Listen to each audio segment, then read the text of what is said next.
দেখ বার্নৌলি নীতি হচ্ছে বেসিক্যালি গ্যাস বা লিকুইডের ক্ষেত্রে প্রযোজ্য বা তরলের ক্ষেত্রে প্রযোজ্য।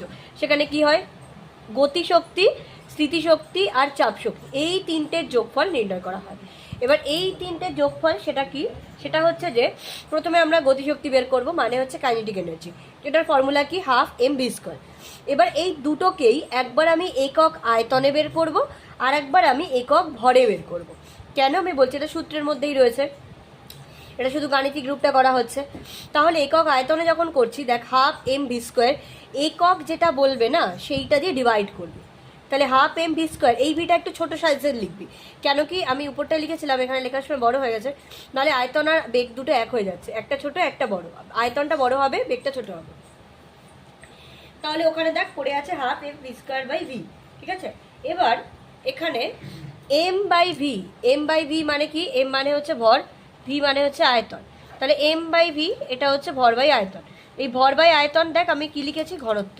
ঘনত্ব মানে হচ্ছে রো, রোটা একটু পিটাকে বাকিয়ে দিলেই রো হয়ে যায়।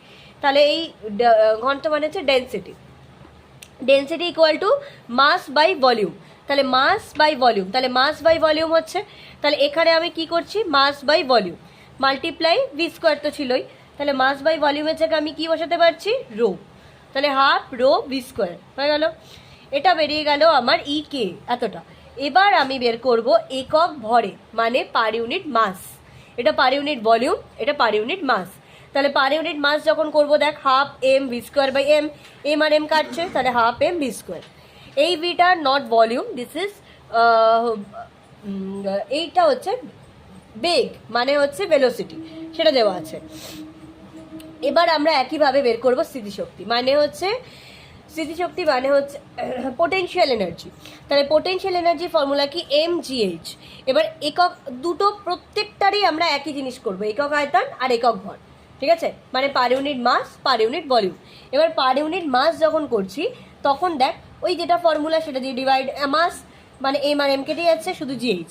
আর এইখানে দেখ কি হচ্ছে, এটা হচ্ছে পার ইউনিট ভলিউম বা একক আয়তন, তাহলে হচ্ছে M G H divide V. V মানে একক আয়তন, মানে আয়তনের কি ইংরেজি ভলিউম, তাই জন্য তো আমরা ভি লিখি। তাহলে আবার সেই M by V, M by V মানে কি হবে, রো। এখানে তো আমি অলরেডি করে দিয়েছি, এম বাই ভি মানে হচ্ছে রো। তাহলে এম বাই ভি এর জায়গায় আমি কি বসাচ্ছি, রো। তার মানে এটা বেরোলো এম রো এইচ, হয়ে গেল।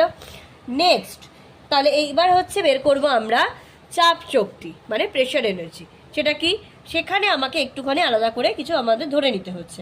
যেমন হচ্ছে এরিয়া, এরিয়া মানে আমরা ওই পুরো লিকুইডের যেটা উপরের তলের আমরা এরিয়াটা ধরি, যেখানে বল প্রয়োগ হচ্ছে। তাহলে